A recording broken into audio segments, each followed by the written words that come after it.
looks so cute. You look cute. You look so good. Little monk. So cute.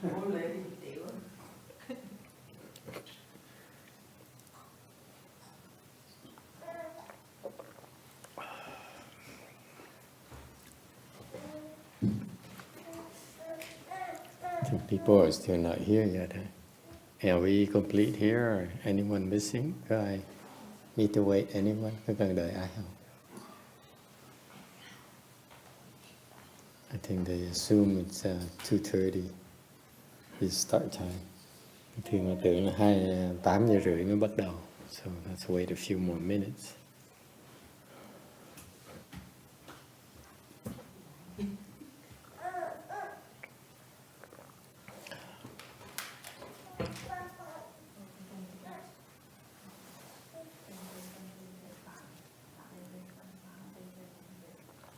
Yeah, after we're done with this,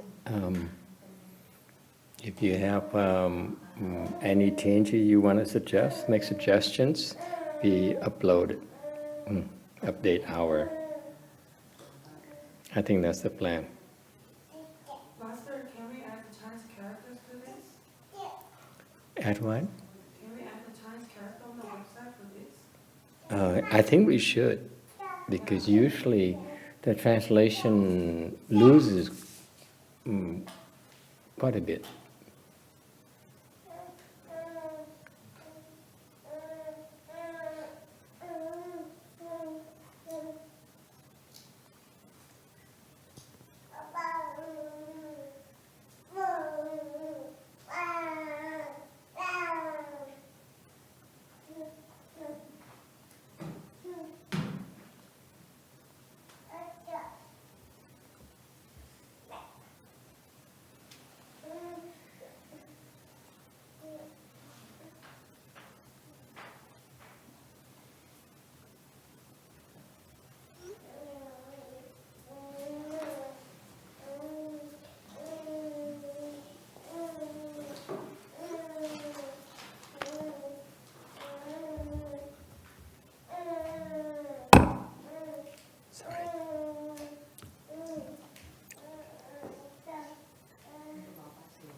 Okay, good evening. Let's get started. Chúng ta bắt đầu. We are on page 4 of the guiding principles slides. Slide number 4. Tâm thứ 4. So, we renounce our lives to do the Buddha's work. Xả mình vì Phật sự. Mình hy sinh cuộc đời mình để mà làm Phật sự.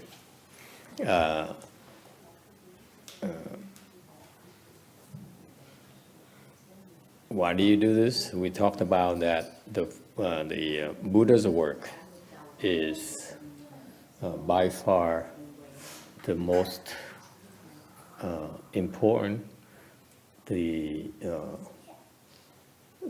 most rewarding kind of work you can find for yourself.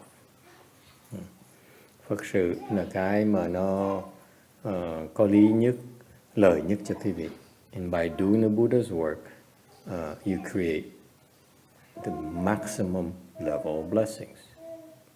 Thì khi mà quý vị làm Phật sự đó, thì quý vị tạo phước mà nhiều nhất mà có thể có được.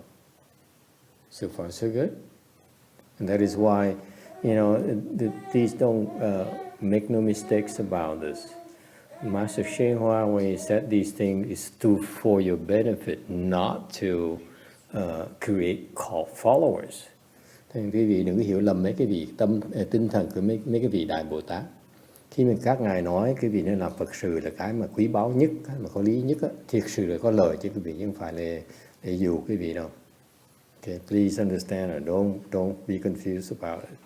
If you do the Buddha's work, it is by far the most beneficial thing, the most rewarding thing you're going to be able to do in your life. All right, okay? And because not only it will help you, but not only because you like it, and then it is creates tremendous level of blessing if you decide to do the Buddha's work.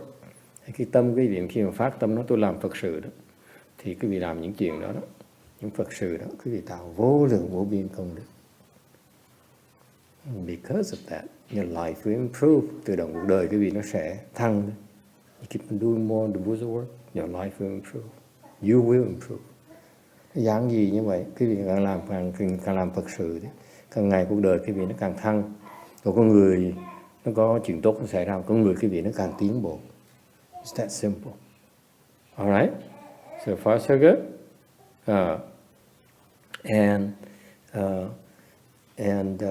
This is why I said a couple of times already, but I'm sure that my students didn't quite catch it. Thầy đã nói 2 lần rồi mà quý vị chưa chắc chắn là quý vị là không có để ý lắm á. Đây là cái việc của vị Đại Bồ Tát làm. This is the work of the Mahasattvas. This is what he does. Đây là chuyện Ngài Tiến Hóa làm. You realize that? If it's good enough for Mahasattva, then it's good enough for you, for us. Nếu như đây là việc mà Bồ Tát, Mahatát làm đó, okay, có nghĩa là cái mà quan trọng nhất mà họ có thể làm trong cuộc đời của họ, thì đương nhiên cái này có thể mình tốt nhất mình có thể làm trong cuộc đời của mình. Agree, disagree? And how do they do that? How do the Mahasattvas do that? Và những cái vị Đại Bồ Tát làm sao? They sacrifice their lives to do the Buddha's work. That's their level. Đây là trình độ. See, he still waddles.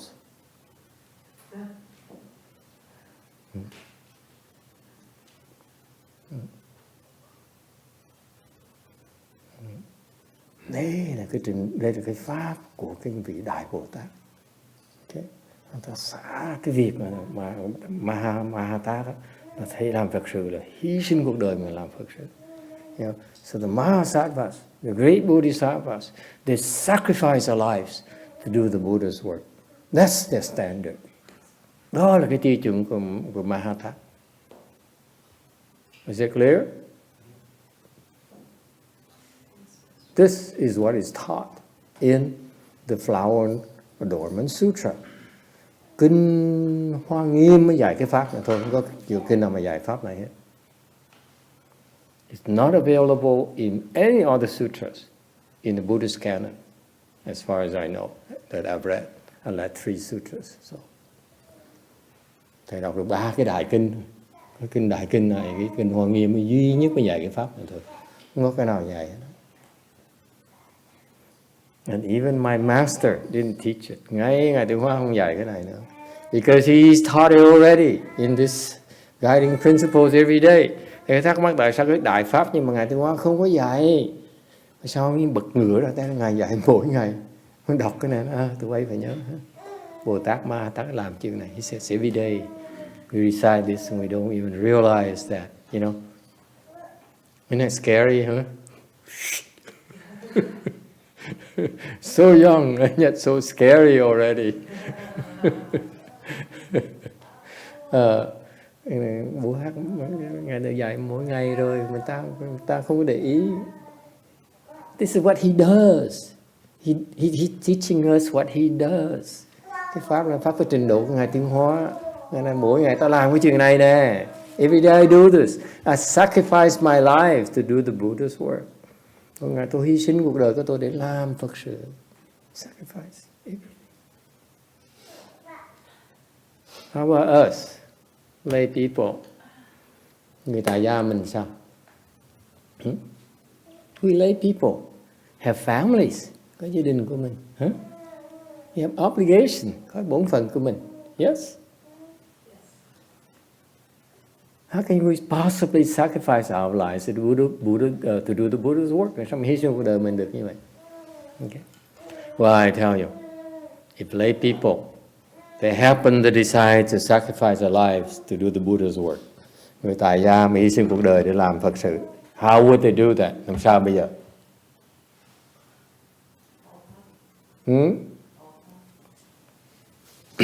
Let me think. What? Make donation. Shave the head? Nice gestures. See, that's why it's scary. I wanted to say that. Look at him. How did he know? How did they know? Tối nay thầy muốn giảng cái phần này đó, tại cái pháp là đại pháp của Ngài Tiên Hóa. Không ai hiểu hết, không ai hiểu hết.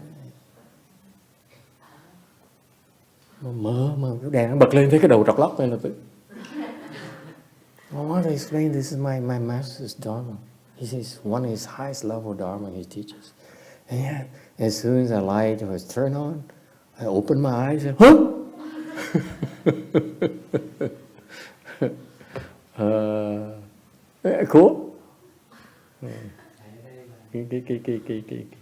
Cái dịch từ nó khiếp không?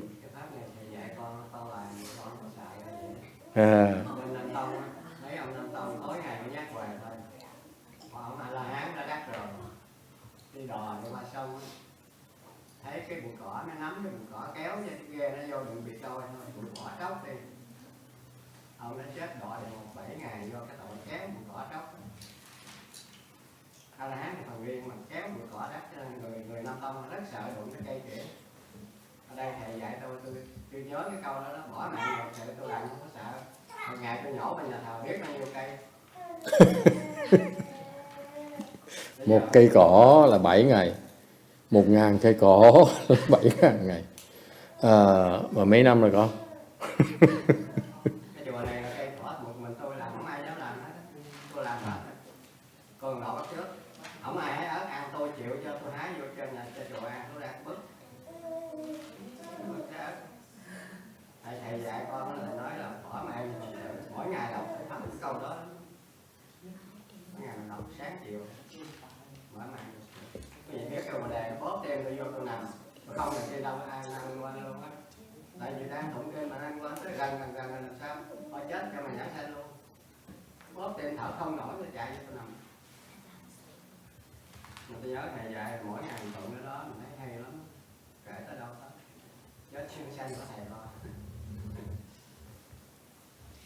The Master's in truth says, in the sutras it says, there's an arhat, Buddhist sage, who decided to grasp some weeds by the shore so that he can help pull the boat ashore.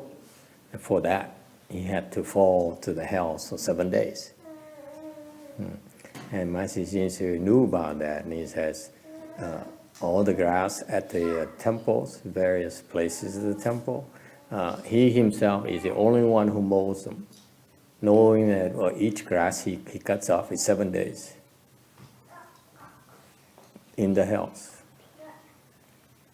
And so when he recited this every day, he said, my God, this is not good. I've been cutting grass and trimming trees. But so be it. You know, if I have to fall to the hells in order to do the Buddha's work, so be it.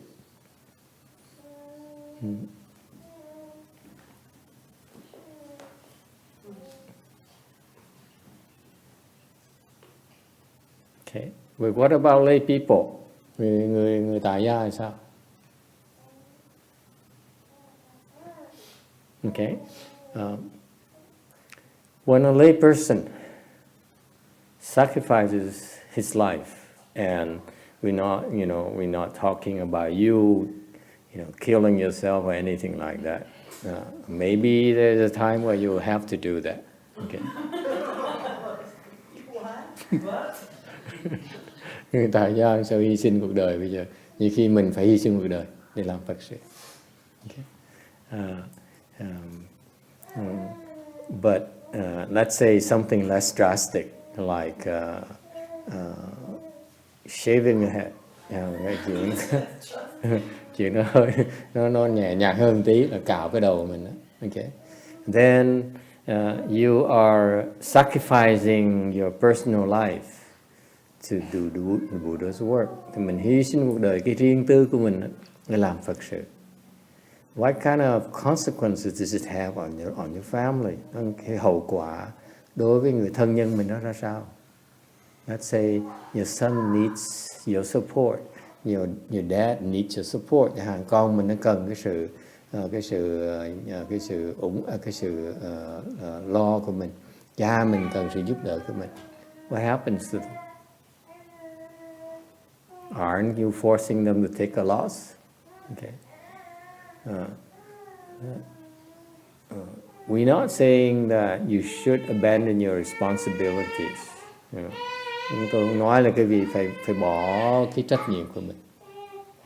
But if you somehow, like the sixth patriarch, giống như mà ngài Lục Tổ đó, when he heard of the fifth patriarch, and he said, I need to go over there and seek instruction. Nhưng ngài Lục Tổ khi mà nghe tới cái tiếng của ngài Ngũ Tổ đó, ngài biết là mình phải cần tới gặp Lục Tổ để mà được dạy, để mà học cái pháp, học cái chánh pháp.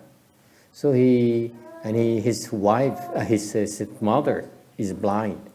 No, his mother is totally depend on him. Mà gia đình có một mẹ và con thôi, mà bà mẹ là hoàn toàn trông cậy cho người con. But the mother is totally depend on the son's financial support.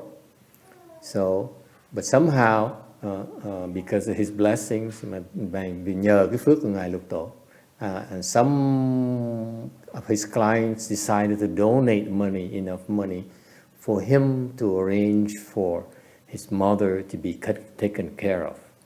Thì một người đó bỗng nhiên ta phát cái tâm, ta cúng dường cho ngài Lục Tổ đủ cái tiền để mà lo nuôi dưỡng cho mẹ mình cho khi bà chết luôn. Thành ông đi một cách không còn phân tâm nữa. That's what enabled him to go and learn from the fifth patriarch. Okay, so it's nature, your blessings and your dependence blessing. Rõ ràng chứng minh cái vị thấy cái phước mỗi người nó khác. Phước có thể nó bao gồm một cái phước của cái người mà tùy thuộc mình luôn nữa. Okay, so it varies. But we're saying it in Buddhism, we're not telling you to be irresponsible. We're telling you that if you're able to arrange for those people who depend on you to be taken care of, then one form of sacrificing your life to do the Buddha's work is to leave the home life. And thật là nếu như cái vị có cái phước, có cái duyên mà có thể dàn xếp để cho gia đình mình, thân nhân mình có thể được lo lắng được cho đầy đủ đó, thì một cách mà mình hy sinh cuộc đời mình đó, là mình cạo cái đầu. So you sacrifice your secular life to take on a new life. Cái gì hy sinh cuộc đời, cái phàm phu của mình, cuộc đời tài gia của mình, thế tục của mình, để làm cuộc đời xuất thế, một cuộc đời cuộc sống xuất thế. And what does it do to your dependence? Thì nó có ảnh hưởng với những cái người mà người thân quyến của mình. It means that those, let's say your son who's supposed to receive help from you, hàng con mình nó cần cái sự nương tựa của mình, nó nương tựa đến mình. Your father who needs who that you like to help, cha mẹ muốn lo cho cha mẹ mình. Okay, the Buddha's work you undertake as a sangha goes to them as well. The blessings, those blessings go to them. Thành ra khi một cái vị xuất gia rồi thì cái phước cái vị tào mà người làm người xuất gia đó, làm phẩm Phật sự đó là phước đó vì cho cha mình, cho con mình hưởng lấy. Yes sir, think about it. Those blessings that you create from making a personal sacrifice, your lay person sacrifice to become a left form person and do the Buddha's work. Okay, the blessing you generate goes to your dependence. Thì cái sự hy sinh của quý vị đó, cái cá nhân quý vị đó, cái phước nó tạo ra đó, okay, thì đưa những cái người thân quý mà đều hưởng được hết. Cái người mà mình trông cậy mình đều hưởng được hết. Nghe cool?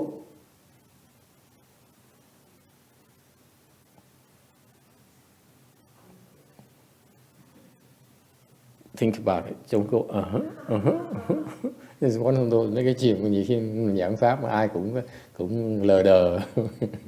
Okay.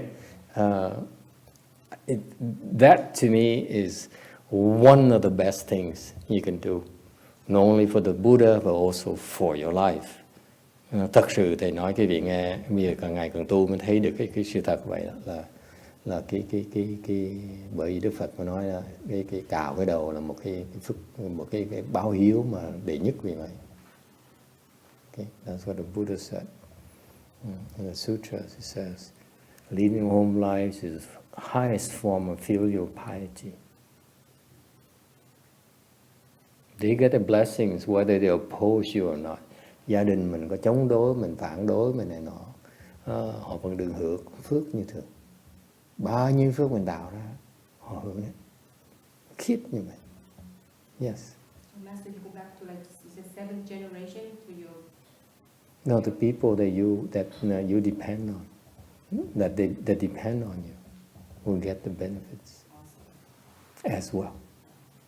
You generate benefits for yourself and your dependents, who's supposed to get benefit from you, whether it's in the form of pocket money, a car, maybe a loan for a down payment for the house and so forth. All those are benefits they are supposed to get from you. This lifetime, they get much more than that in blessings. Much, much more. It's so cool. Including your parents as well.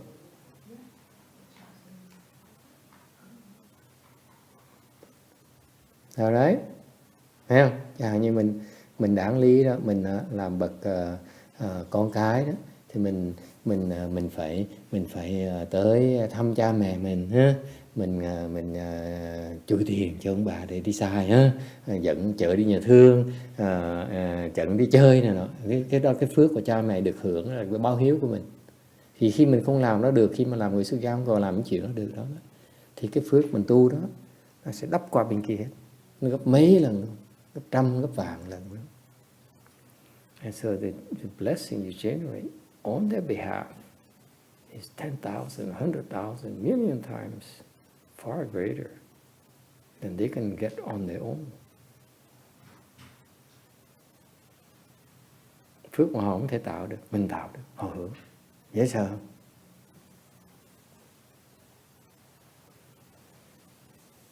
No?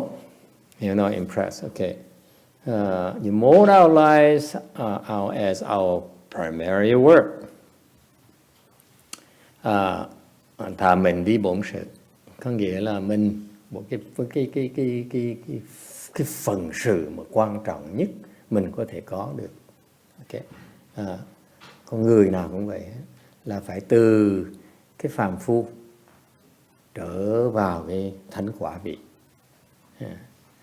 So the primary work of each person, a fundamental work of each person is that your best way to contribute to society, to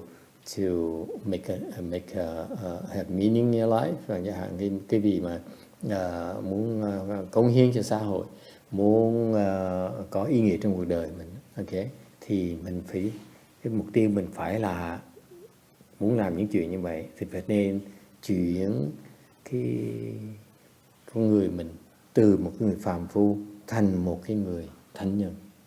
So in order to do that, your primary work as a human being is to go from a state of confusion to sagehood. That's the best contribution to society. Đây là cái mà cống hiến mà lớn lao nhất cái việc thầy có cho cái xã hội, cho tổ quốc, cho thế giới. Alright? Any questions? Okay, we talked extensively about Seshut last night. Tối hôm qua mình nói về cái thánh nhân tí. We're not going to go over it because we go over it, I'm not, we're going to run out of time again. Không muốn nói cái chuyện thánh nhân nữa. Okay, nói mình còn thì giờ nói nữa đâu. And the third one is you rectify our lives to do the Sangha's work. Chánh mền vi tăng sự. Okay? What is Sangha's work? Tăng sự là cái gì? The Sangha is supposed to, is responsible, is accountable to the Buddha for spreading the Buddha Dharma. Tăng đó là cái trách nhiệm người tăng đó, khi mình cạo cái đầu mình đó, là mình lãnh cái trách nhiệm. Từ Đức Phật nói là chúng con sẽ truyền bá cái Phật pháp này. And we shaved our head. Okay? We made the promise to the Buddha that we will propagate the Buddha Dharma. All right? So that is why, because you made a commitment, the Buddha created this special training for the Sangha. Vì cái vị làm cái lời hứa đó, thì Đức Phật mới tạo một cái pháp huấn luyện người xuất gia đặc biệt mà người tại gia không có. That's why the training Dharma, the training system, the training approach for the Sangha is far more effective than the training of a lay person. Because you're undertaking a very important work of spreading Buddha Dharma. Vì cái người tăng đó, họ quyết định họ truyền bá Phật Pháp, thành phải được giúp đỡ, được huấn luyện để có cái sức mà làm cái chuyện đó. Because you undertake such an important work for the Buddha. So the Buddha has put in place a special training thing to train you so that you are able to do that. You have the skills, the ability to do so. Nên Phật Pháp mà đã nói, mà làm. Mà khi Đức Phật nói là các con, ta nhờ các con tăng ni đó, cần sự nam, cần sự nữ. So when the Buddha said, I depend on you, monks and nuns, the Sangha. I depend on you, upasaka, upasikas, meaning the lay people who are supporting the Sangha, okay, to do the Buddha's work. There must be a training for you. Phải có cái phương pháp huấn luyện nào mới có sức mới làm được. Okay? Mahayana is we carry a lot of people from one shore of suffering to the other shore of nirvana. Cái đại thừa chúng ta đó là mình cõng chúng sanh, đeo cõng lên vai nè, you see, cõng lên cái lưng mình. We carry, put the living beings on our back and carry them to the other shore. That's what we do. Tăng sự đó là mình cõng tới qua. Mình có cái sức nói pháp xong rồi cõng người ta qua. Okay?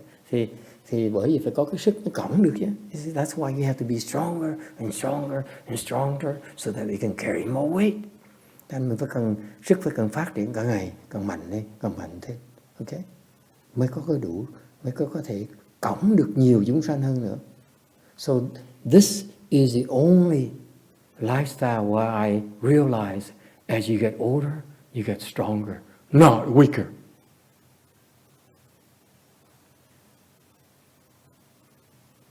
Đây là cái cuộc sống mà duy nhất mà thầy thấy được. Cái sống người phàm phu mình, mình già, mình yếu. Còn cái này càng ngày càng già, càng tu càng mạnh.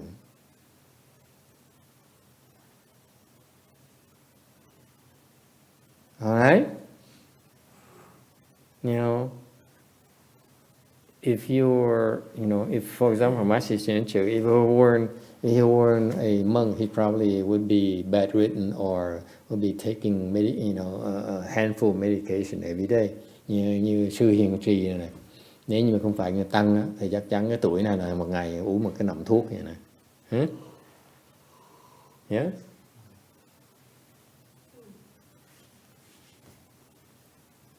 All right. And And how do you do the Sangha's work? Mình làm việc tăng sự bằng cách nào? By rectifying ourselves, bằng cách sửa cái lỗi của mình. This is a secret. Đây là cái bí mật.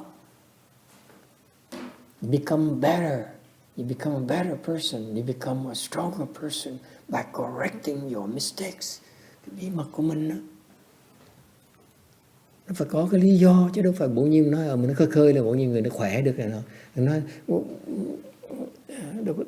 you can't say that, how do I become stronger? What is the process behind it? Okay? It's by correcting your mistakes. You follow the training program and the underlying processes. The program helps you see your mistakes. Cái chương trình huấn luyện nó đặc biệt cho quý vị thấy cái lỗi lầm của quý vị. Okay? The training program, I repeat, is designed to help you see your afflictions, your mistakes. Cái chương trình này nó huấn luyện, nó cố ý cho quý vị thấy cái phiền não của mình, cái sai lầm của mình. And then you have a choice. Mình có sự quyết chọn, sự lựa chọn. Do I correct it or do I hide it? Mình lựa chọn, mình sửa nó hay là mình giấu nó, mình che giấu nó. So the Sangha's work is to correct it, not to disguise it, not to cover up. Cái chuyện người tăng sự là mình thấy cái lỗi của mình đó, mình chấp nhận, mình không giấu, mình sửa.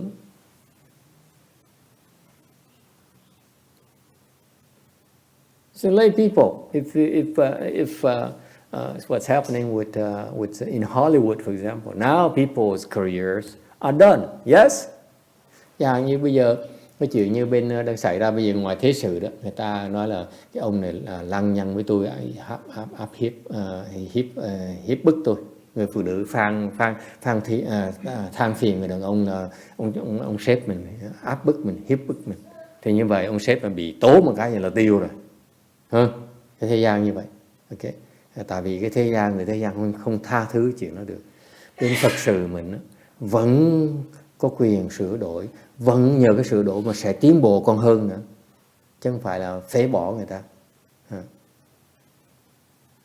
Whereas in the Sangha world, you make mistakes, huge mistakes, you still are allowed to correct yourself.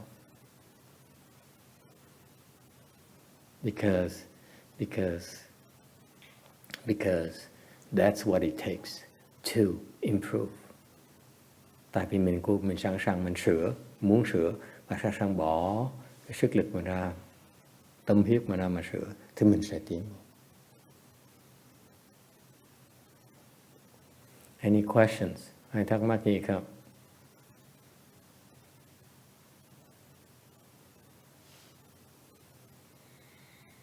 So my master, when he said these things, it has contained such a beautiful Dharma, secret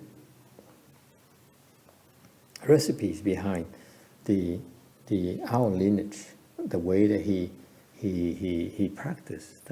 Ba cái chuyện này không đó, Ngài Thiên Hóa chia sẻ cùng quý vị thấy đó, là cái bí mật của cuộc đời của Ngài. Ngài sống như vậy đó. That's how he lived his life. That's how he became a great Bodhisattva. Nhờ như vậy thành Đại Bồ Tát. Cool. This is a gift. Cái đó là một cái sự bố thí lớn lao dễ sợ cho cái đời sau. Why is it? That's why we need to make this available. Okay? We need to talk about this. Mình phải chia sẻ cái này, phải giảng cái này cho người ta biết là đây là cái pháp, cái đại pháp. Okay, this is a great Dharma for our times.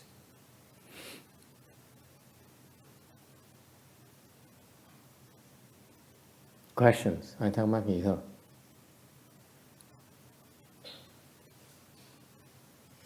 Okay. Next, number 5. When you do those three things, mới bị làm những ba cái chuyện đó rồi. You sacrifice, you do the Buddha's work. Quý vị làm hy sinh cuộc đời mình để làm Phật sự. You mold your lives to as a fundamental work. Mình dốc sức mình trở thành một cái thánh nhân. You rectify your lives to do the Sangha's work. Okay, support, rectify your life to help support, help do the Sangha's work. Hoặc là mình tránh mình sửa cái lỗi lầm để làm việc tăng sự. Then you find out, lúc quý vị tới làm được chuyện, quý vị sẽ thấy chỉ sự miễn lý, tức sự minh lý. Encountering phenomena, we awaken the principles. You open your wisdom. Everything you do, okay, the things you do in your daily life, okay, help you open your wisdom.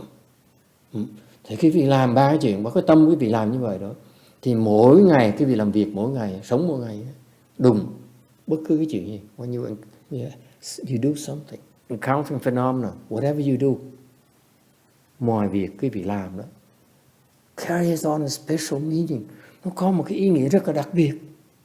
Because the things you do all of a sudden help you.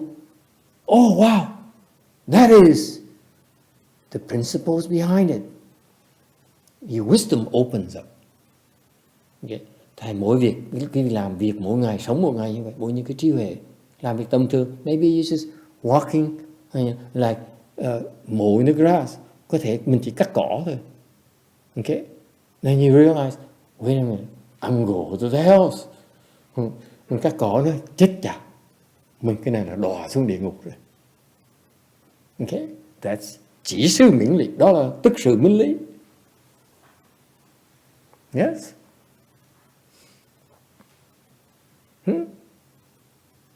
And you say, mình cắt cỏ nó, cái này chết mồ rồi, chết rồi, cái này phải tiêu rồi.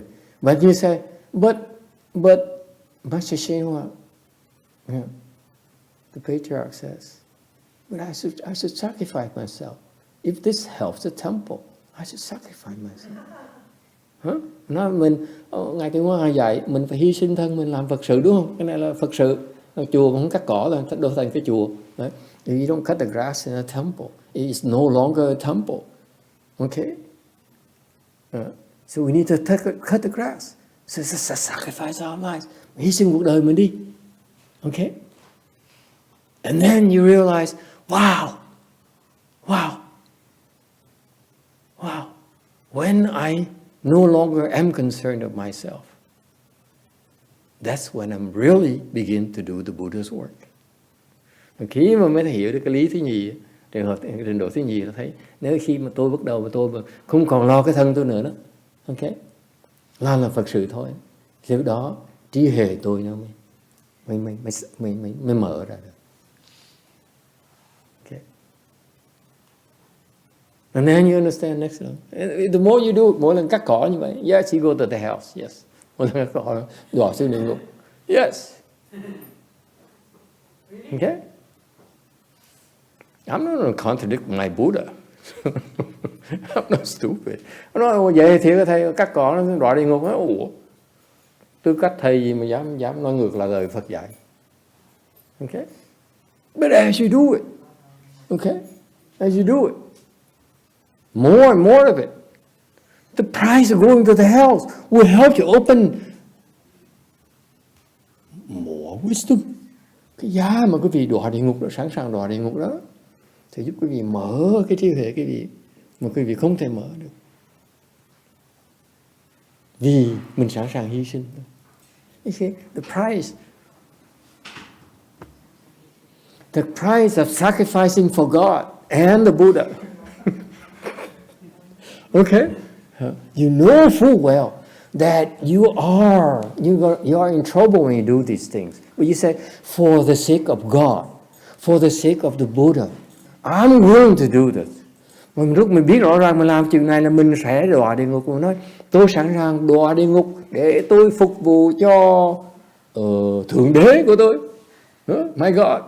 I will serve, some of you will serve your God, some of you will serve your Buddha. Người thì phục vụ cho Thượng Đế, người phục vụ cho Phật. Okay? Người phục vụ cho Bồ Tát mình. Some of you will serve your Bodhisattva. Some of you will serve your stupid teacher like me. Có người khác thì còn tội lắm. Thôi mình cần hy sinh cuộc đời mình để phục vụ cho cái ông gì, ông Cà Lâm, cái ông mà Ba Xí Lô Cố đó, ông Ngô gì đó, Ngô Như Bình Hóa, mình thích Như Bình Hóa đó. Okay? Okay? You sacrifice that. And all, because of that, for that price you're willing to pay, your wisdom opens up. That you wouldn't otherwise be able to.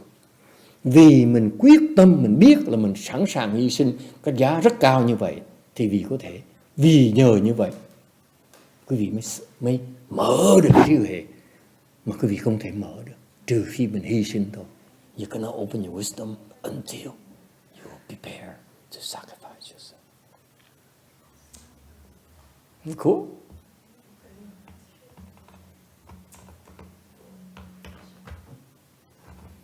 Any questions? I'm so tired speaking to you like this. Sound like a cheap car salesman. Nói dạng pháp mà giống như là bán xe vậy đó. Oh my God, I feel so ashamed of myself.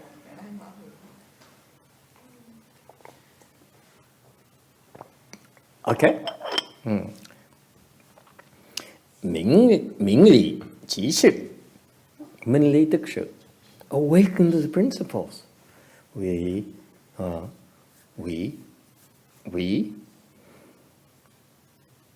do we say apply the phenomena? How would you say this?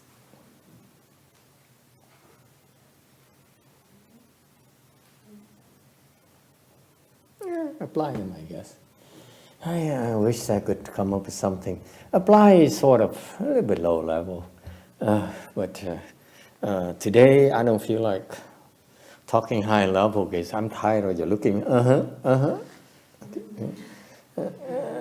Ngày hôm nay là thực sự này khi thầy giảng có cái chữ dịch ra tiếng Anh này nó hơi thấp một tí, nhưng thầy muốn giảng cao hơn cái vì cái nhìn mặt như lờ đờ thì chán quá. It's boring to look at your aha face. So basically, you understand the principles. Once you understand the principles, meaning that when you have wisdom, minh lý nghĩa là sao? Là mình có trí huệ rồi. Those who have wisdom, they work harder. They don't retire. Cái người mà có mở trí huệ mình ra gọi là minh lý nữa, thì càng làm việc nhiều hơn rồi, chứ không phải là về hưu đâu. This is the problem in Buddhism, that you don't find in Christianity or Islam or Hinduism, whatever. Okay, you will not find it. The Buddhists are very, very, very, very unreasonable.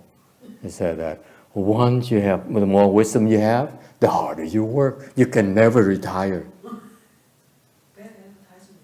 Yeah. So no one has a 401k plan. Cái gì Phật giáo mình tức cười lắm. Mình càng ngày càng tu càng mở trí huệ ra, mình sẽ càng làm việc nhiều hơn nữa.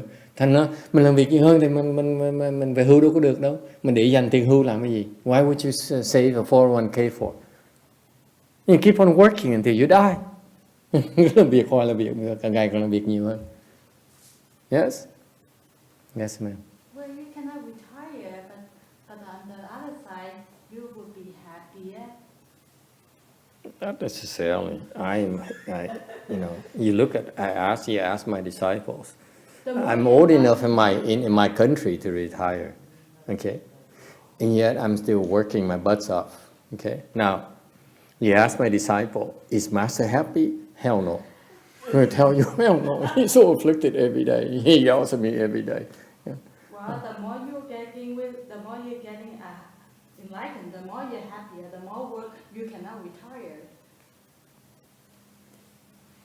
This refers to enlightened people because I haven't awakened any principles yet. And that makes sense. I'm hoping to, but so far hasn't worked. Ok, có ai thắc mắc gì không? Cool. This is so Buddhist. I mean, the other religion don't have this. It says, you know, I awaken to God, now I want to go to God, near God, and I want to retire, I want to be happy with God. No! The more wisdom you have, the more you're supposed to suffer. That's so Buddhist. Phật giáo mình tới cười lắm. Mình càng mở trí huệ đó, mình càng không còn muốn về hưu rồi, mình càng muốn khổ, ta càng muốn làm nhiều việc hơn, càng nhức đầu hơn nữa. Yes sir. Isn't it so nonsense, huh? No, wait. I don't know. You don't know? Wait. I feel it's nonsense. If you asked me 20 years ago, I say, you guys are crazy. No. The Buddhists must be crazy. No, I would make a movie about it. You know, 20 years ago, 40 years ago, But there's a movie, you know, there's a movie, very famous movie. Did you know that? It's before your time. You're too young for that. It says, the gods must be crazy. Oh, I know that was good. Have you seen that movie? Anyone seen that movie? Có ai coi cái phim đó chưa? Hả? Mấy ông trời chắc là điên hết rồi. Thầy mới nói là mình mấy năm now we have a new movie. The Buddhists must be crazy. Bây giờ mình có cái phim mới là mấy Phật tử, mấy người Phật tử là đều điên hết. The Bodhisattvas must be crazy. Yes sir, you have a question. I'm sorry I interrupted you. No, actually the Catholics have the same advertisement. The more you know, the more you suffer. Really? Yes. No, it's not. No. It's a The more you know, it's true, the more you suffer. That is true. The Buddhist is different. The more wisdom you have, wisdom is not the same as knowledge. Okay? It's a huge difference. Wisdom is not knowledge at all. For example, knowledge says that you are better off, by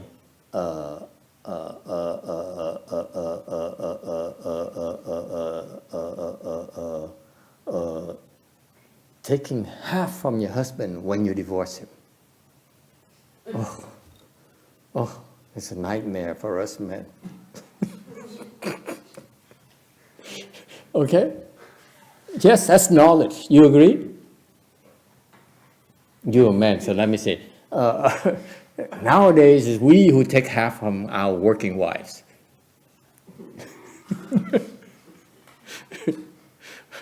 Now women,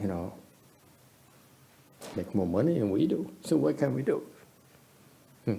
So knowledge is that worldly knowledge. Wisdom is transcendental knowledge. It's quite different. So the more knowledge you have, yes, the more you suffer, because you take half of your wife. She'll hate you, and she'll come back next lifetime and hate you more, and pursue you until you pay back that 50% that you took from her. Plus interest. Okay? So it's not the same at all. When you understand more about Buddhist, whatever the Buddhists call wisdom, it's quite different from knowledge as we know it. It's kind of much cooler, you ask me. I have wisdom. You have knowledge? I have wisdom.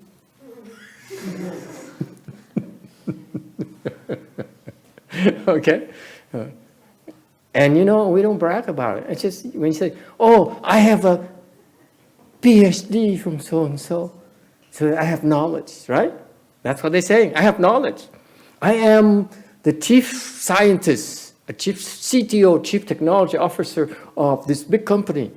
You have knowledge, yes. Highly prized knowledge. But we, Buddhists, it says, but I have wisdom. You may have knowledge, but I have wisdom, which makes you better. Just kidding. Như cái ông analyst á, ông đôi mắt á, Khi ông có wisdom, có trí tuệ, ông thấy trái đất thì mình nắm cái can trên tay.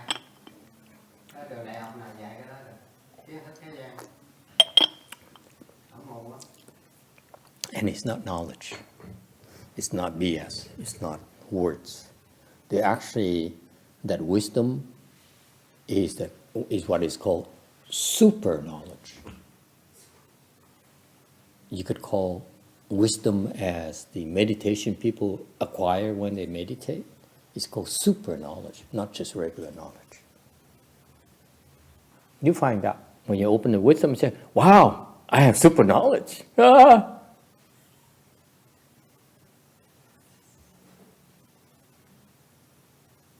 Cái tri thức á, cái thế gian chuộng cái tri thức. Cái mình biết cái này, biết cái nọ, biết cộng, biết trừ, biết làm bánh, biết làm tiền, biết nổi tiếng, biết hát hay. Đó là tri thức thôi. Còn cái việc Phật giáo mình chú trọng cái trí huệ đó, thì nó cao hơn tri thức nhiều. Okay? Và trí huệ đó là một cái loại tri thức mà nó gọi là hạng cao hơn là tri thức của thế gian. Alright? Anyone else? It's just a Buddhist thing. Don't worry about it. We're crazy. The Buddhists are crazy. Remember, I just told you. Yes? There's the one thing. Now I tell you, I don't know if how the other Buddhists like. I'm Buddhist for 22 years now. I don't take myself that seriously.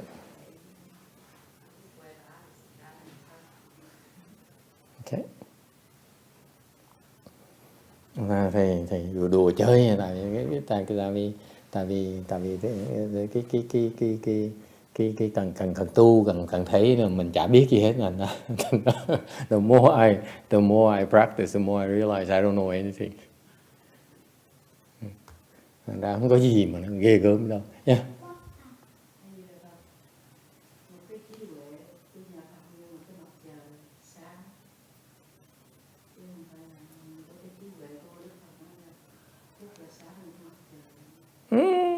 Đúng rồi. Mình nói mình khoe người ta không tiếng. Mặt trời nó chỉ sáng thôi, đâu cần khoe đâu, đâu có thằng nào mà sáng người ta được đâu. Mình khoe làm gì nữa? Mình nói cái chuyện đơn giản cho cô ghiền thuốc, chỉ lên thăm mà được cô bỏ thuốc, con bác sĩ nào làm nổi chuyện đó không? Con bác sĩ nào làm nổi rồi cái người đang nghiền thuốc mới lên mà hết không?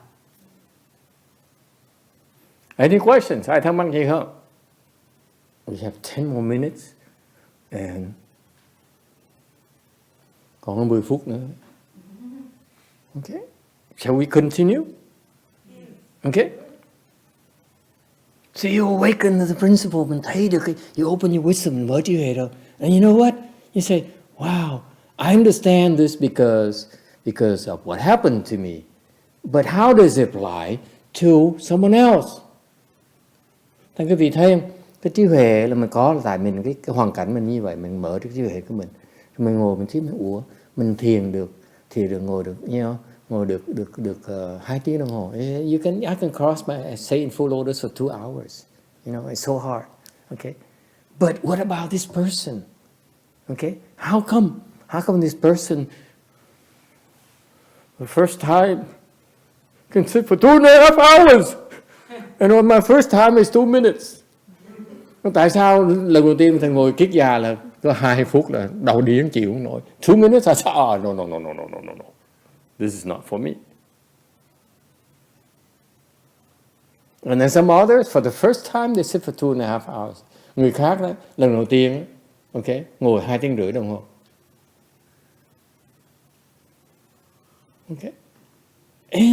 And so you see what happened to you, and you observe what happened to others, and you say, oh wow, this is why. So your wisdom is broader and broader and broader. Thành ra khi mình lý, mình hiểu cái sự cái có trí huệ rồi, mình phải đi làm việc thêm, mình tiếp xúc người khác, mình nghĩ cái trí huệ mình càng ngày nó càng phong phú hơn. Your wisdom becomes broader, richer, more pervasive. Yes?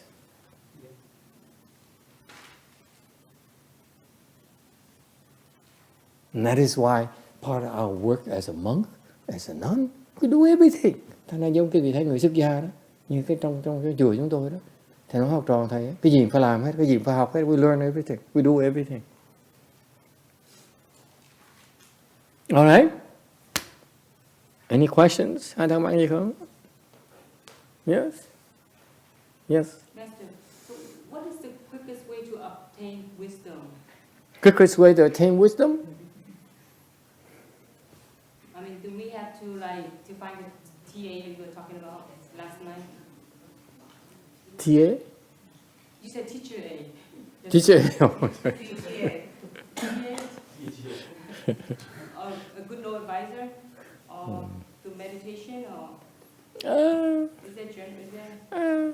I don't know how to quickly attain wisdom. That's why I can't really answer you. Master, that's something that we don't seek, that it just gets to you whenever you're ready, isn't it? No, you have to work for it. You have to set a goal. This is why we're not different. You need to set a goal and then you go for it. You have to make sacrifices to get there. It's just like everything else.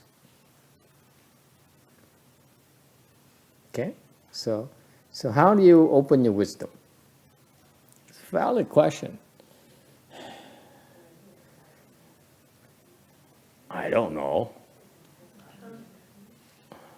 Sao mà mở trí hệ bây giờ? Bây giờ khổ vậy đó. Cho họ hỏi quá, nó hỏi đủ hết chuyện, cái khác mới ngồi hết chuyện, tưởng hỏi một câu mình cứng họng mình luôn.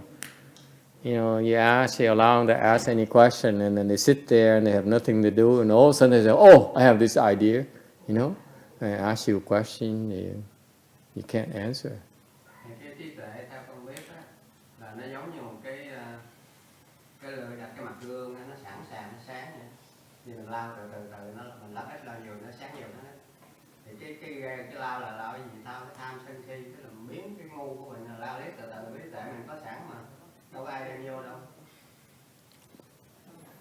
Lao cái là biến ngu si mình giữ giới rồi đó, tự động cái kia nó sáng lần ra, mình có sẵn đâu có ai đem vô.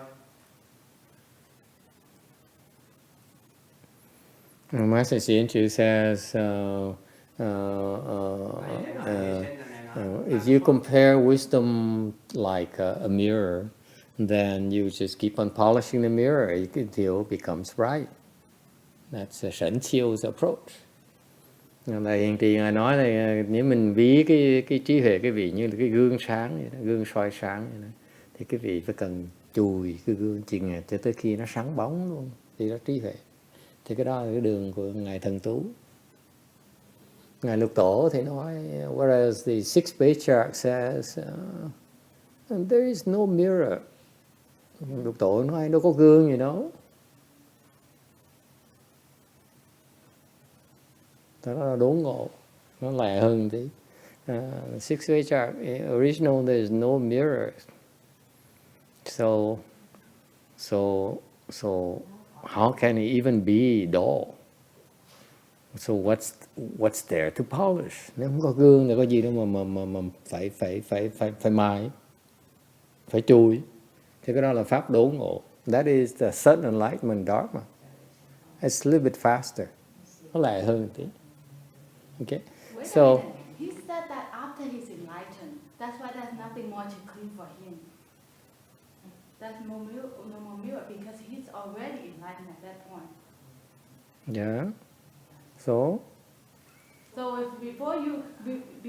you're not enlightened yet, then there's a mirror and there's a lot of that for you to clean. you don't have to be jealous. There's nothing. Why are you so jealous of him?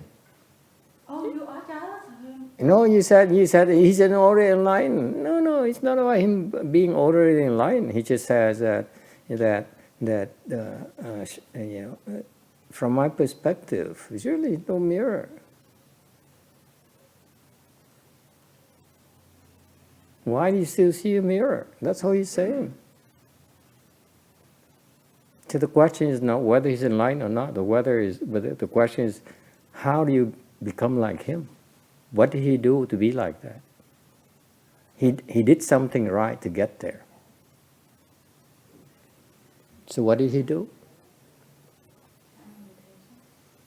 You see? So that's a secret that he transmitted to the seventh patriarch, who transmitted to the eighth patriarch, and the ninth, and so forth, and so forth, and so forth. It's a secret that's being transmitted. That's why we seek them out and study from them.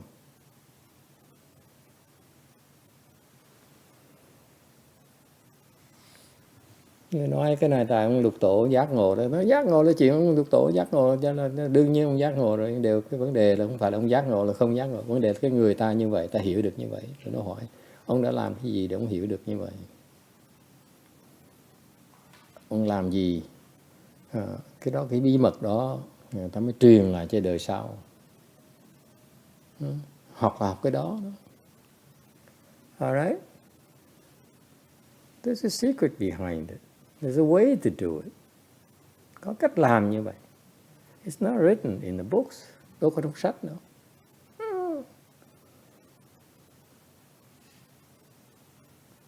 Yes, yes sir. In my own thinking, is it not to attain wisdom you have to practice, help others, continue studying and meditating? That's a sure way, yes. That's part of the process. But it's more than that. Of course. But I don't think it's if you, with all due respect, if you know what to do it, okay? You wouldn't be listening to my lecture. You say, oh, this guy, he's speaking nonsense. I'm wasting my time. If you have real wisdom, I assure you, I tell all of you, all we have any real wisdom, tôi nói quý vị biết cái vị thực sự quý vị có trí huệ rồi. Quý vị nói, cái ông này cũng nói, tôi nào cũng nói tầm bậy tầm bạ không? Nói làm chuyện khô hài không? Every night he jokes about it. He doesn't know anything. If you have real wisdom, that's what I would say. I would tell you, this is what happened already. But fortunately for me, you have no real wisdom. That's why every night you have to come here and listen to nonsense. If you ask me, thầy nói ông đó, tôi nghĩ là trí huệ phải là làm mới mở trí huệ. Tôi nói đúng rồi, phải giúp đỡ người ta làm. Đúng rồi. Nhưng nếu nó còn nhiều hơn nữa, đâu phải chừng nó không nữa. Mà nói không được, tại vì cái trí huệ mà nếu mà thực sự ông hiểu, ông nói được thì ông đâu có nói làm gì. Ông nhìn cái mặt tôi, ông biết là tôi đã dốt rồi, ông bỏ ông đi, nó thằng này nó dốt, nó làm cái gì? Yes? So the question remains, how do you open your wisdom quickly? Beats me. Anh đâu có biết. I never had a chance to ask my teacher that. Thầy không có cơ hội hỏi ông thầy là thôi. Okay? So I'm going to give you an answer based on conjectures, not based on proof.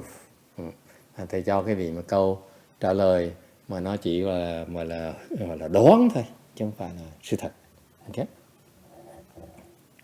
What is it? If you have to make a guess, what would you say? Nếu quý vị cần đoán, phải nói gì? What would you say? Yes, sir. Holding precepts. Holding precepts. Giữ giới. Okay. That's correct. Giữ giới. Đúng. Yes. Anyone else? Chị cô dạ. She's sleeping. Samadhi. Practice chant. Yes, that's correct. Mr. McBride. Drop as many attachments and afflictions. McBride. Does it mean anything? Mac and bride? It means son of bride in old Oh, Mac is son of bride? Old Gaelic? The MC stands for son of, In what language is that? so like if you're a carpenter, son of carpenter, that sort of thing. McCarp. Wow. I learned something new tonight. And I thought I'd be wasting my time talking to you. No, Master, it's like mainly what we talk about awaken to the principle. Yeah.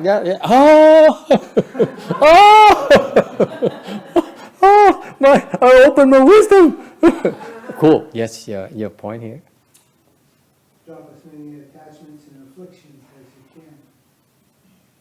Drop attachment, let go of your afflictions. Absolutely. Mình xả cái chấp trước, mình bỏ cái phiền não, mình đúng. What else? Quickly. Yes. Listen to Dharma, nghe pháp. Yes. Helping others. Absolutely. Yes, sir. No. Studying Buddhism. Study Buddhism? Absolutely. Sao mở trí vậy?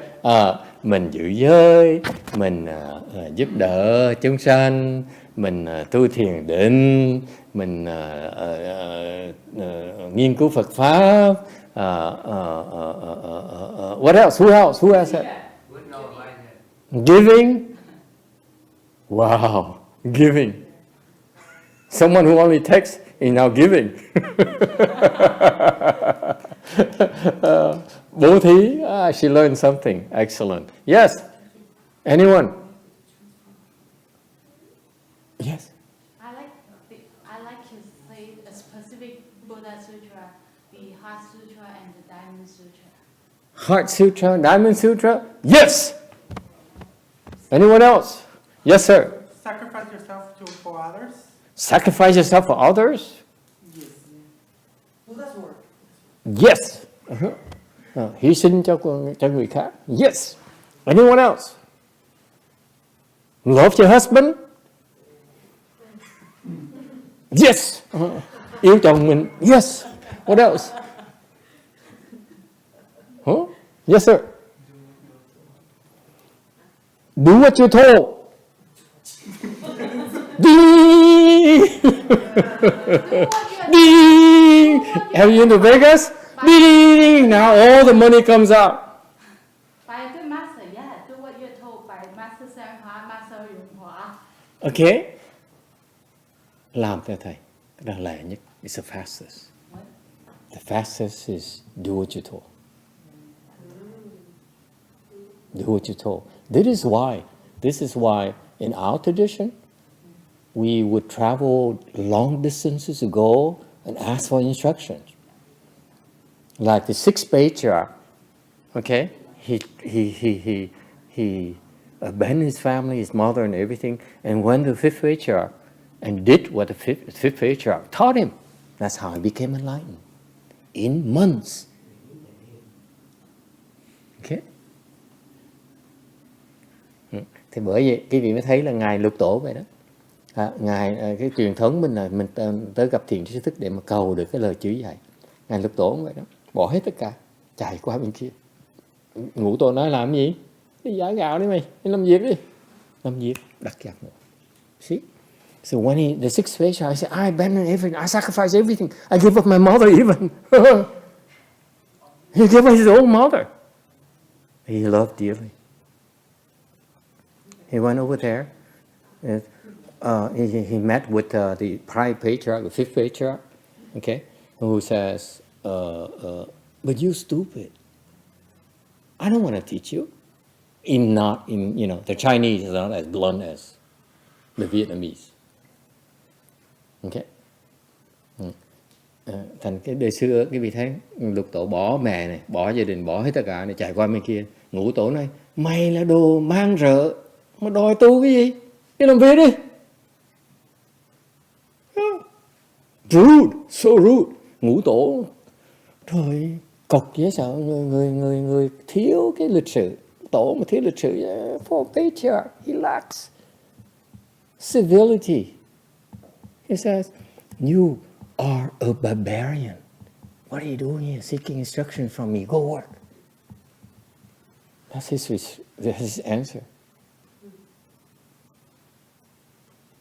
He said, I came here for instruction. The sixth patriarch, Huinan, says, I'm here to get your instruction. Fifth patriarch, you are a barbarian. You don't deserve to be taught. Go work. You work for 8 months. Okay? No instruction. He says work for 8 months. Ngài làm sao? 8 tháng trời giả gạo thôi. Không có dạy gì tiếng nào khác đấy. Câu nào khác đấy. Mà giác ngộ. Became enlightened. Cool. That's following the instructions. Do what you told. Nó bằng cỡ điển hình cho quý vị thấy đó. Dạy là làm thôi. Không suy nghĩ hết đó. No thinking. So Buddhist. Only Buddhists would do that. Smart people say, wait a minute. This doesn't make sense. You call me barbarian.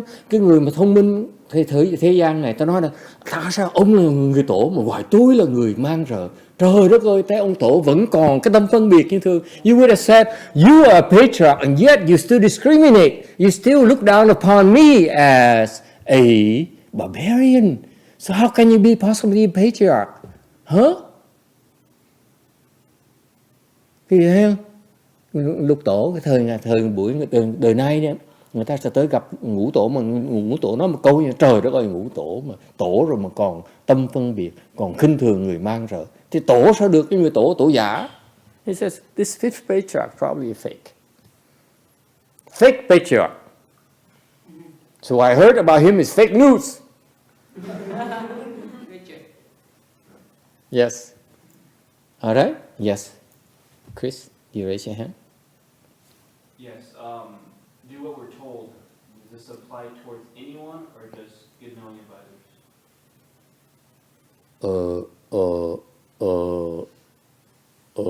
We're talking with good knowing advisors. You do what everything your wife tells you to do. Are you in trouble?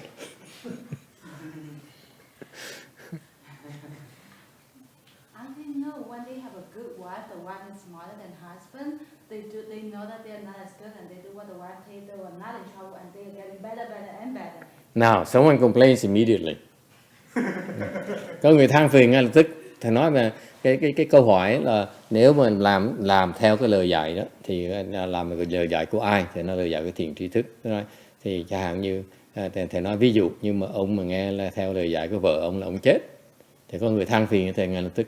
Thầy nói là nếu như mà vợ tôi mà có trí huệ đó, là mà dạy ông chồng làm thì không phải ông chồng theo lời vợ, không phải là có lời được không? So someone immediately complained to me that what if your wife is wiser than you? She has wisdom, real wisdom, and she tells you what to do, okay? And you don't do it. Wouldn't you be missing the boat? I said, no, it's not possible. Thầy trả lời sao? Tôi nói không thể có được. Why not? If she's a real wisdom, why would you marry? Thank you very much. Thì thầy nói làm sao có thể có được? Cái người phụ nữ mà thiệt sự có trí huệ rồi đó, ta ly gì quất cái thằng cà lâm nó rồi, nó gánh nặng mình thảy nó thùng rác nữa. If you have your woman has real wisdom, why would you carry a dead weight on your back? Throw him out throw in the garbage bin. Okay. Back to serious stuff. Back to the real Dharma. Mình trở về cái pháp, chính pháp. Okay. The proper Dharma. Okay. Not the racist, the male chauvinist big kind of Dharma. Mình tránh những cái pháp mà gà lâm, cái pháp mà khinh bỉ người phụ nữ. Mấy pháp này, that's not enlightened. That's not enlightened. It's not the proper Dharma. Mấy pháp không phải chánh pháp. Okay, let's move on. Number 6. We carry on the mind transmission of patriarchs, singular lineage. I know it's too much. How do the other guys translate this? Huh? Master Shenche. The other guys. Single pulse of the patriarch's mind transmission. Single pulse. It's better. Yes, it's better. Yes.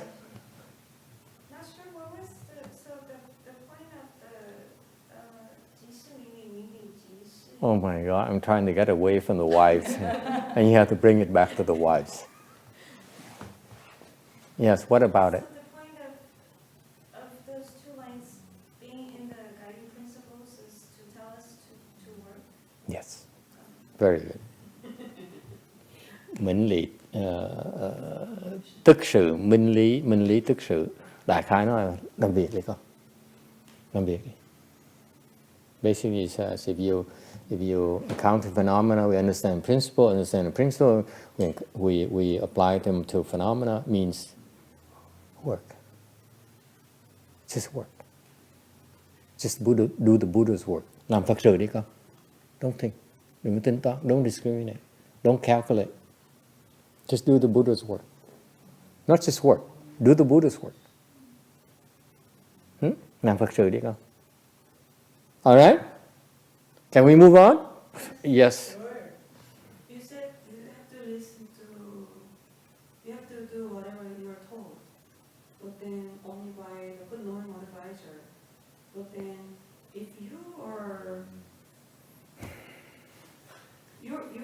stupid, that's why you can't recommend good knowing advisor, right? Okay. Oh, good. Since when is my problem you stupid? How do we listen to good knowing advisor and do whatever? Become less stupid. That's a good idea. Wow, that's cool. I don't know. I don't have all the answers. I'm sorry, you're stupid. I really feel for you. Hỏi giờ mình dốt mà sao mình nhận thiền trí thức đó, mình dốt thì ráng mà chịu, sao mà đòi gì nữa. If you're stupid, stop making demands.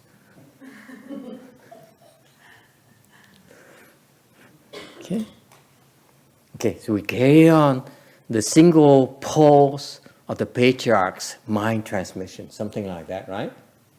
What does it mean, single pulse? What does the master explain this? How does he explain this? Does he explain this? Translation.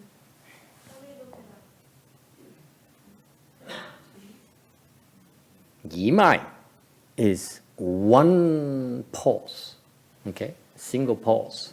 What does single pulse mean to you? Nhất mạch là cái gì? Nhất mạch là một cái mạch máu thôi. One artery, một cái dòng máu thôi, right? Is that what it means to you? One continuous One, transmission. yeah, one bloodline. Changing. Một cái dòng máu thôi, one bloodline. Master, I have a question about the Chinese character. Ask the Chinese, what are you do asking me? Yes. The last two characters, Shinzen, right? Shinchen. But then, aren't they usually used the other way? I'm not Chinese, I told you already. I just try to interpret the Chinese according to the American way. So you ask them, me. It's hardly ever used the other way. It's like that. It doesn't flip the other way. It's hardly ever flip the other way. Okay. Yi Mai, nhất mạch, one bloodline. That's what it means to me, one bloodline. Okay? Meaning that the patriarch lineage is only one line, nothing else. Có nghĩa cái nhất mạch có nghĩa là có dòng mạch máu mà tổ sư mình đó là cái dòng chánh pháp duy nhất mà có thôi. That's the only lineage that's transmitted. Okay. All right. And how is that lineage transmitted? How is that lineage established? Cái mạch máu nó được thiết lập một cách nào? By mind transmission, bằng cái tâm truyền, tâm ấn. By mind transmission.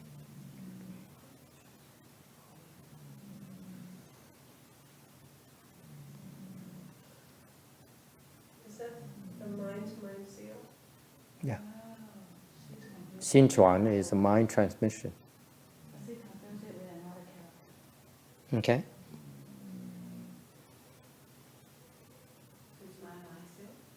So, Master, how do they know usually?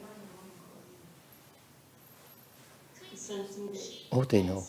They know. That's why the world is different from ours. They recognize each other. So, for example, Master Hsuan recognized my teacher. For the first time, I first look at him, he said, "You are thus." He says, "Thus, thus."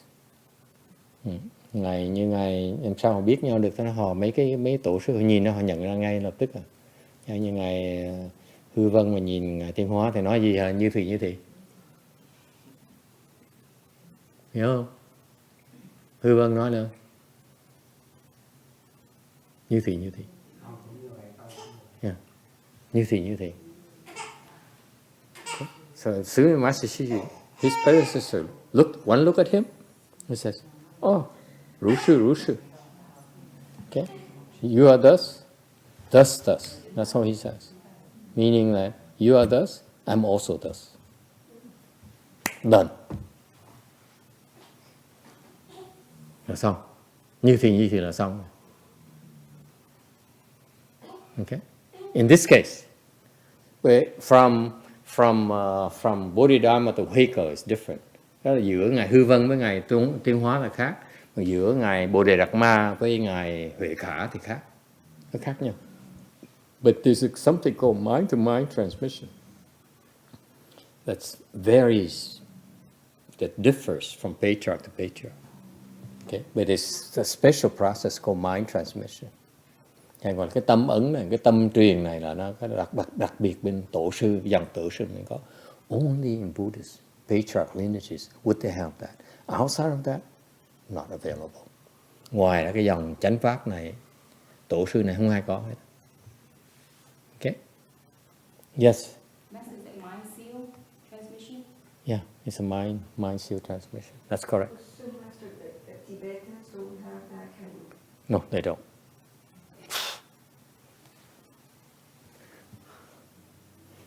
Thành ra cái tâm ấn này là có đại thừa mới có. Ngoài đại thừa không ai có. Outside of Mahayana, no one has it. No one. Okay, that Dharma is only for Mahayana. Only one group of Mahayana called that one bloodline right there. That's the only way it's transmitted. Cái nhất mạch này, cái nhất mạch này là cái dòng máu này có bên đại thừa mình mới có thôi. Một cái dòng đó thôi. Only one lineage. Okay? Not two. Mahayana has only one lineage. Cái dòng mạch máu mình chỉ có một thôi. So that's why outside lineage people say, "Oh, I'm supreme vehicle. I am the supreme leader. I'm the Dharma king and so forth." Cái dòng ngoài cái dòng kia người ta nói, tôi là đại bảo pháp vương, tôi là đại sư người này họ. Đó tại họ cần những cái danh từ đó, tại vì họ không có cái tâm truyền, tâm ấn, thì họ mới dùng cái danh từ đó. Còn khi cái việc có tâm ấn á, nó không thể nào. Cái tâm ấn á, cái nó xảy ra, cái truyền cái này phải truyền với cái tâm ấn, chứ không thể nào truyền với cái chữ được. You see, the reason in Mahayana is no such big names and big titles because what transmitted does not depend on a name. It does not depend on a title. Does it make sense? That's why the patriarch never call themselves big names. Thành ra bên cái dòng máu mình đó, đại thừa mình đó, không có dùng những cái đại danh đại này nọ, đại nọ là cái đó là tụi ba si lố cố mới dùng chữ đại. Còn mà chánh pháp á, không có dùng một chữ hết đó. Chỉ có tâm ấn thôi. Chứ con người tổ này biết người tổ kia thôi, mà hai người biết nhau thôi, không có người nào. So it's only from patriarch to patriarch. No one else gets it. That's why I don't believe me. Đừng có tin thầy nói. I don't know what I'm talking about. Yes, sir. So I'm a little confused. What do you guys mean by patriarch? Patriarch? Oh, patriarch. Higher than God. How's that? Much higher than God. At least for us. It may not be true, but we believe they're higher than God. Definitely, you cannot be a patriarch if you are God. Too low. So basically, you're saying that the wisdom or knowledge is transmitted from patriarch to patriarch? Yeah, it's basically the mind seal basically says, I certify that you have the wisdom to carry on this bloodline. Bloodline, you mean? What do you mean by bloodline exactly? Meaning you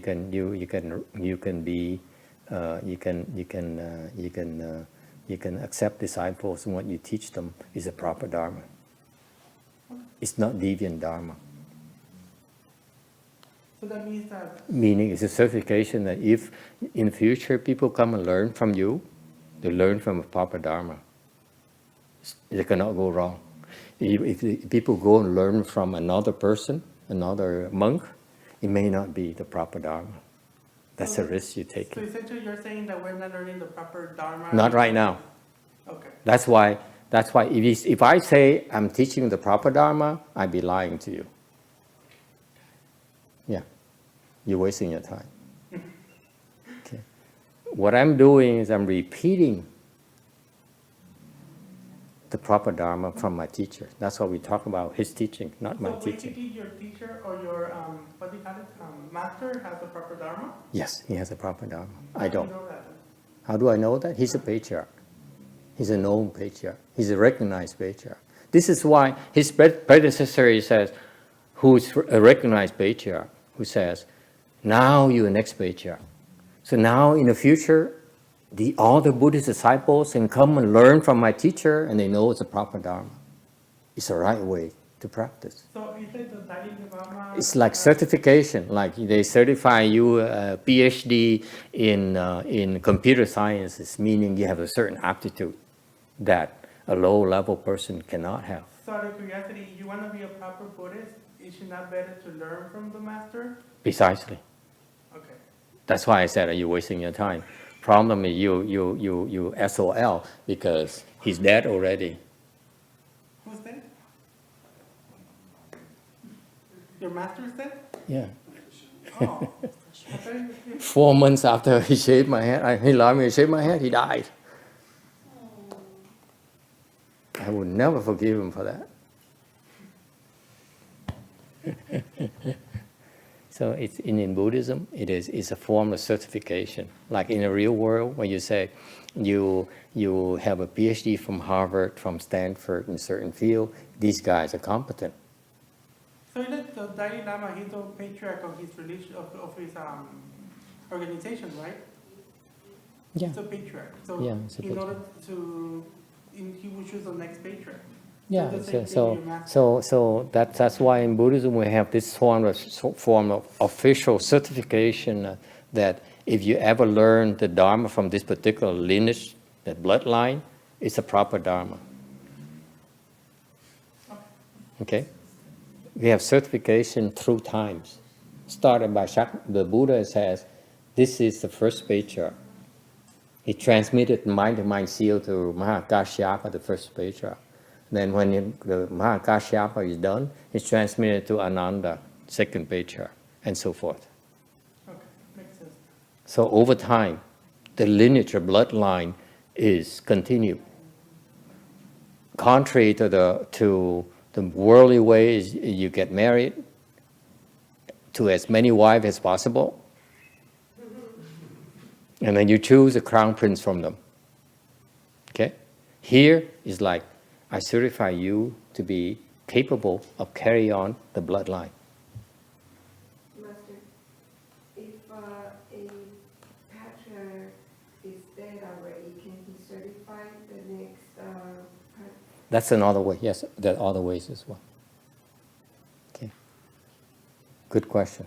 You guys asked all the tough questions I sat there for many years wondering. And I said, who the heck you want to ask? Because in the future, if God forbids, I sit here and talk the Dharma and people ask me a question, can it be transmitted even after they're dead? How am I going to answer that? And I said, let's try rap music. You know? So I started practicing rap music and boat dancing. Never mind. Yeah. See, I told you, you're wasting time. This is more like entertainment than the proper Dharma. But then now who has the correct teaching though? What? If he's dead, who has the correct teaching now? Who knows? Who knows? So until the second and the next person comes along, I can be as I want. So anyway, so this is one bloodline that is help us Buddhists reassure us this is a proper dharma. Thành ra cái nhất mạch nó quan trọng lắm. Cái dòng là cái dòng chánh pháp. Khi vị tới học những cái người mà tổ sư những cái học đó chánh pháp. Mà cái vị đi xa là chưa chắc. So if you are, let's say, risk averse, you learn from this lineage. Okay? You know it's a proper thing. And the other things, the other teachers, they may not teach you the proper things. On the other hand, the truth in Buddhism is that the other teachers sometimes are better than the patriarch. But they don't know. They're there because sometimes, let's say, Amitabha Buddha, another Buddha. We have many Buddhas, unlike you have one God, we have... The Buddhists are cool. They don't have one God that they can have to follow. You have this Buddha, that Buddha, this Buddha. There's so many Buddhas we can follow. It's so cool. Yes, ma'am. But they're not part of the singular lineage, right? The Buddha? No. I mean, Buddhas no need no damn singular lineage. the other teachers? No, this is for the low-level people. The bicycle people. The bicycle people are risk-averse. They said, I don't know what is it, where can I learn the proper Dharma? So they go and learn the proper Dharma. They know that's why they can go and find it. Right? But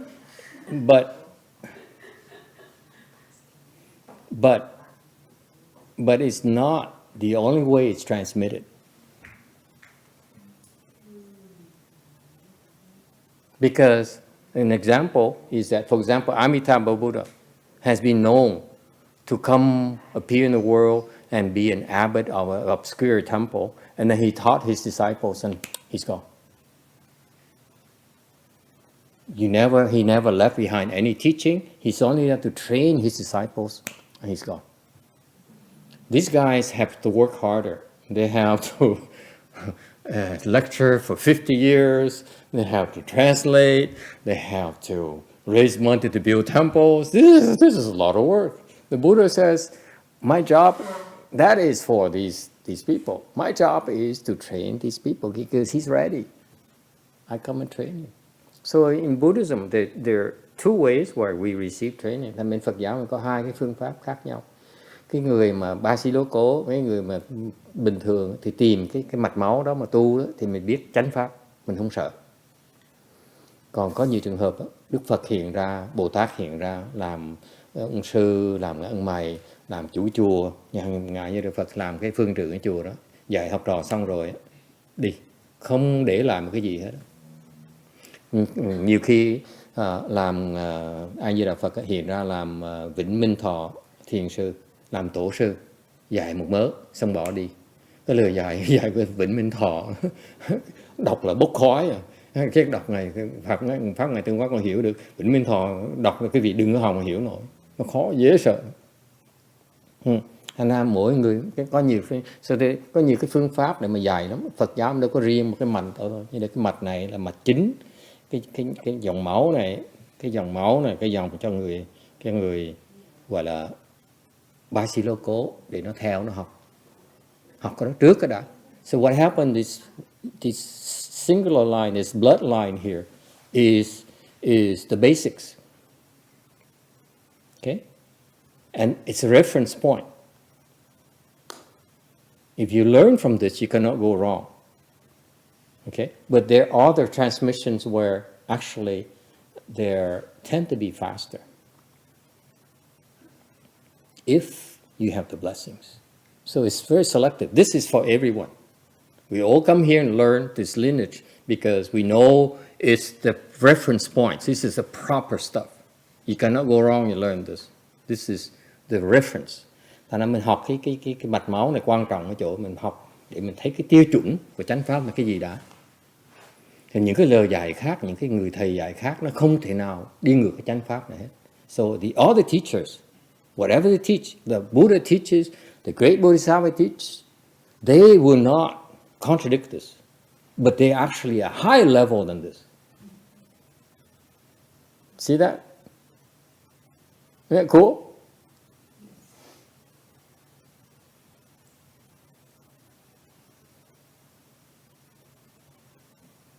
So you like this English thing here? You guys like it? You carry on the mind transmission of patriarchs. Singular lineage. Huh? Master YongHua, what do you think? See, now you add 3 more, now it becomes rap. I think you're full of it. Yes. Right. Right. 推行 actually is you promote, you advocate. So this is what the patriarchs do. The Buddha says, the Buddhas don't do that. Says, what am I doing? I'm not advocate myself, my Dharma. This is for the people who are not Buddhas. That's why they said, I'm advocating this. Yes? You might change on, yeah. Is it? So maybe the single pulse is probably a good translation. Really? Yeah. Because it's unique. This is unique throughout the universe. Every single world, if there's a patriarch, it's only one single line. I think. I haven't been to the other worlds yet. You look so comfortable. You eating yet? Are you eating yet? I am. Why are you eating? Tired. Just tired? Oh, so relaxing. I look just so relaxed. I'm so tired, I don't give a damn. Papa Dharma? Single lineage? Okay. Yes. Anyone else?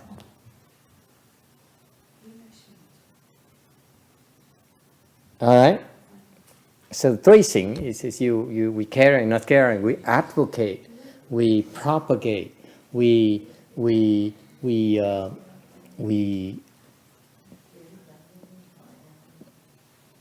put on our shoulders and carry it. Okay. So the translation here doesn't do justice to the 推行, meaning we advocate and we execute and we do it ourselves. Not just say like do what I say, don't do what I do. Here, do what I say, and I'm doing what I say as well. You see that? So to carry on doesn't do justice to this. Bởi vì dịch nó hơi thiếu. Cái này là thôi hành, có nghĩa là mình đề cao, mình dạy những cái pháp nó cao như vậy, xong mình áp dụng luôn, thì mình nói thôi, mình nói mình phải làm luôn nữa. Cái đó Phật giáo mình cũng có, mình nói mình phải làm. So in Buddhism, whatever we say, we're supposed to do it as well.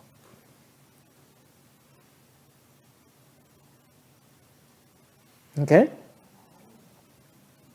I don't know how to, it's too lengthy to explain this, so we leave it like this, okay? Nó dài dòng quá. And then you can go to the other side and say, single pulse, patriarch, mind transmission. For us, it's the mind transmission of patriarchs, bloodline, or singular lineage. I look at it slightly differently. Thầy nhìn mọi cái quan niệm họ là khác thầy một tí. Thầy thì chú trọng cái dòng máu, chú trọng. I don't like the 推行, carry on. I don't know how to translate it. Okay, because if you explain too much, then it becomes cumbersome. Giảng nhiều quá thì nó cái lời dạy nó nặng nề. Okay, alright. Thôi hành là mình đề cao, mình dạy, mình làm theo cái lời dạy đó, chứ không phải mình chỉ nói thôi. what's special about this tracing is that we advocate, we propagate the higher level, the proper dharma, and we actually execute it. We don't just talk about it. Mình đề cao nhưng mà mình phải làm luôn. Okay? If we can't, we have to rectify ourselves. Nếu làm không được á, mình phải sửa. Tránh mình phải tự sửa mình cho khi mình làm được. So you correct your mistakes until you are able to do it. You see that? It's self-feeding loop. Chứ làm được thì phải sửa. Tại sao mình làm không được? Cho tới khi mình làm được. Alright? Oh my God, time is up. Hết thời giờ rồi. How much more do we have? See? It's on strike. And then the rest of it is the six principles. Phần còn lại là sáu cái lục đại tông chỉ. That's it. We're done tonight.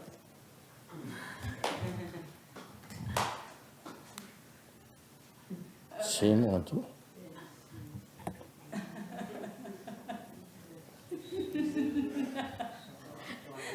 Làm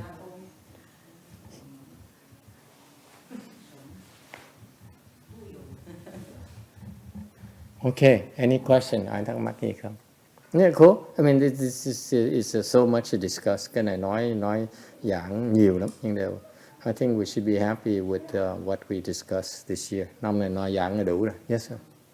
But I think sometimes following so many gods or many masters, it could be a little confusing at the same time. Yeah. Because It's not just. It's supposed to be confusing. It's a test of your faith. Actually, it's a test of your faith. If you're able to understand everything, then you're not learning. You're not opening your wisdom. Wisdom is something you cannot understand. If you have to sit there and you think about it, you won't be able to understand. That's why it's called wisdom. Okay. That's so Buddhist. If you go to a lecture and say, "Oh, I understand everything," you really are not acquiring wisdom at all. Part of the process is you understand some, and there are things that you cannot possibly understand. Yet, in the future, you will. Nói là không hiểu là cái hiểu là cái gì? Thế là hiểu là lúc cái vị nghe pháp đó, có phần mình hiểu được, có những phần mình hiểu không có nổi. Thì như vậy mình mới mở trí huệ được. Tại nếu cái vị nghe cái vị hiểu hết á, thì cái vị chả học được cái gì hết, không thể nào có trí huệ thêm được. Okay. A lot of things, I told many of them many times. I read my teacher's teaching. I understood 10%. I spent 20 years thinking about them. And you understand one more thing every few years or so. See? So that's why the rest of my life I still have a lot of work to do. Okay. Học pháp bằng tiếng Hóa đâu có hiểu nổi đâu. Chỉ đọc kia thôi như con vẹt vậy thôi, nghe luôn nghe tới như con vẹt vậy thôi. Lâu lâu mới hiểu được một tí, chừng nữa thôi. Once in a blue moon, I understand something. Most of the time is I'm confused like heck. What does he mean? But now he's dead. How am I going to ask him? You see? You can't ask him, you do. Why does he ask? Why does he tell me to do this? It's not that they ask you, if your teacher is still alive, you say, why? Why do you tell me to do this? But he's not. So what's the next option? You do what he's telling you to do. And then you understand why. Right? There's two ways to do it. The quick way and the slow way. Thành ra nhiều khi mình nghe Pháp đâu có hiểu. Mà ông không có mặt ở đó, sao mình hỏi bây giờ? Thành ra nhiều khi mình hỏi không được thì mình cách khác là mình thì theo lời mà làm thôi. Làm thì từ từ nó sẽ hiểu. Thì nó chậm hơn một tí, ít nhất mình đi đúng đường. Hiểu lầm nữa chứ. Hiểu lầm không.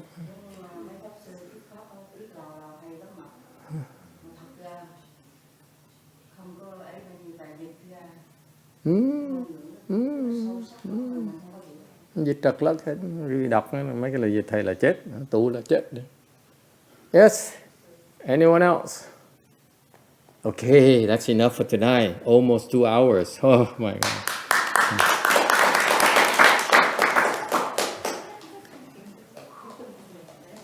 Okay, we're done.